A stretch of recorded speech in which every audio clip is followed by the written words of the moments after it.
በዘመናችን የሆነ ታሪክ ነው ምነግራችሁ። ይህቺ ልጅ ከእኛው ጋር አብራ ዩኒቨርሲቲ የተማረች እህታችን ነች። እንደኛው ግን ጥቂት የሰንበት ትምህርት ቤትን ፍሬ ቀምሳለች። በጣም በትልቅ ውጤት ነው የተመረቀችው።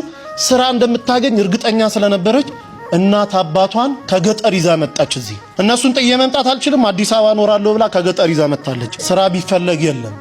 1 ዓመት ከ8 ወር ስራ ሲፈለግ አላገኘችም። ኋላ እፈልግሃለሁ ብላን እኔና አንድ ጓደኛዬን ስናወራ እንግዲህ 1 ዓመት ከ8 ወር ገመናዬን ደብቄ እናት አባቴን በቀንም 1 ቀን እየመገብኩ አኑሬያለሁ። የቤት ኪራይ መከራ ነው፣ ብዙ ነገር ጭንቅ ነው። እባካችሁ ጥቂት ገንዘብ አበድሩኝና ወደ አረብ ሀገር ተሰደዳለሁ አለች። ታይ ብንላት እምቢ አለች። ጥቂት ገንዘብ አዋጣንላት። ለሽልማት የተሰጣትን የአንገት ሐብል የእጇን ሁሉ ሸጣ ጉዞ ወደ አረብ ሀገር ትሄዳለች።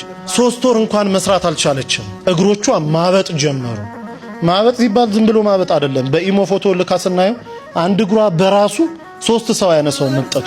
ሆስፒታል ስትመላለስ ቆይታለች። ዶክተሩ የመጨረሻ ያለውን ሪዛልት ሲሰጥ ሰውነትሽን ካንሰር የሚባል በሽታ ተቆጣጥሮታል አለ። ከቻልሽ የእኛን እስልምና ተቀበይ ሻሃዳ ያዢ ከኛ ጋር፣ ካልሆነ ግን ወደ ሀገርሽ ሂጂ። የማያምን ሰው በሀገራችን የመቅበር ልማድ የለንም አሏት። እነሱ ተማምኖ ሞት አውጀውላታል። ዶክተሩ 2 ቀን ቀርቶሻል ብሏታል። እዚህ ደውላ እናትየው ጋር ስትነጋገር እናቴ ሆይ እኔ ባለሁበት ቦታ አክሱምም እያለሁ እዛም ገጠር እያለን ሲጨንቀኝ ስታመም ጸበል ቦታ ነበር የሚሄድ። አሁን ግን ባለሁበት ጸበል የለም። በአንቺ ማይፀን ውስጥ 9 ወር ከ6 ቀን ኖሬያለሁ። የአንቺ ስጋ ማለት የኔ ስጋ ነው። እባክሽ ሂጂና ተጠመቂልኝ አለቻት።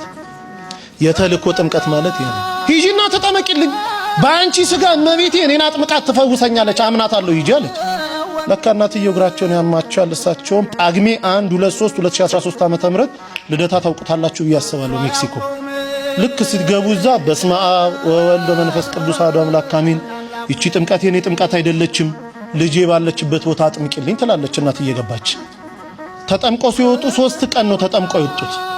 ደውልልኝ አሉ ዶክተሩ። ለቀን ቀርቶሻል ብሏል። እናትየው 3 ቀን የተጠመቁት። ሲደወል ልጅቷ ዝልፍልፍ ብላ ወድቃ ሆስፒታል ወስዷታል። ሆስፒታል ገና ስትገባ ራሷ ነው የምትነግረን፣ ሰውነቴ ላይ የነበረ ያ ክብደት የሚመስል አላንቀሳቀስ ያለኝ ነገር ሁሉ ውድቅ ብሎልኝ አዲስ የ18 ዓመት ሕፃን ልጅ መስዬ ሆስፒታል በር ቆምኩኝ አለች። ይሄ ከአእምሮ በላይ ነው። ዶክተሩ እንዴት ሆንሽ ይላታል። አላውቅም ትሏለች። አንቺም ካላውቅሽ እኔ ምን አውቃለሁ ይላታል ዶክተር። እርሱን የሚመረምር ዶክተር ፈቃድ ሞልቶ ወጥቶ ነበረ። ከሄደበት ቦታ የ6 ሰዓት መንገድ ነርቶ ተመልሶ ሕክምና ገባ። ልጅቷን አምጡ ይላል። ይሄው እኔ ነኝ ትላለች። እባክሽ አትቀልጂብኝ፣ ልሰራ ነው ያለሁት። እኔ ልጅቷን አውቃታለሁ፣ ኪሎዋ ይሄን ያለው ደሟ እንዲህ ነው። አንቺ ደግሞ ሳይሽ አዲስ ሕፃን ልጅ ነው የምትመስዪው፣ ልጅቷን አምጪ አላት። አይ እኔ ድኜ ነው አለች። እንዴት ሆኖ? ተጠምቄ። ከየት አምጥተሽ ጸበል? አረብ ሀገር አይደለም ወይ ያለሽው? ከየት አመጣሽ? አይ እናቴ ተጠምቃለኝ። እናቴ ልትጠመቅ ስትገባ ወላዲተ አምላክ ድንግል ማርያም ከመልአከ ምክሩ ከቅዱስ ሚካኤል ጋር እኔ ቤት ውስጥ ይመጡ ነበር አለች። ጠዋት ስነሳ ሙሉ ሰውነቴ ረጥቦ ነበር የምገኘው አለች። እናቴ እዛ ትጠመቃለች፣ ድንግል ማርያም ደግሞ እኔን እዚህ ስታጠምቀኝ ነበር እንዲዳንኩኝ አለችው። ዶክተሩ ማልቀስ ጀመረ። እንዲህ የሚባል ነገር አለ? በእውነት ድነሻል? አንድ ኮነማ እኔም እኮ 17 ዓመት ካንሰር ታማሚ ነኝ። በቀን 2 ኪኒንና 3 መርፌ እየተወጋው ነው 17 ዓመት የገፋው። እባክሽ አገርሹ ሰጂኝ፣ አንቺ ምትያት ሴት ካለች እኔንም ታጥምቀኝ አለ። ያው እንግዲህ ታውቃላችሁ እሷ መምጣት አትችልም። እዚህ ደውላ ከኛ ጋር አገናኘችው።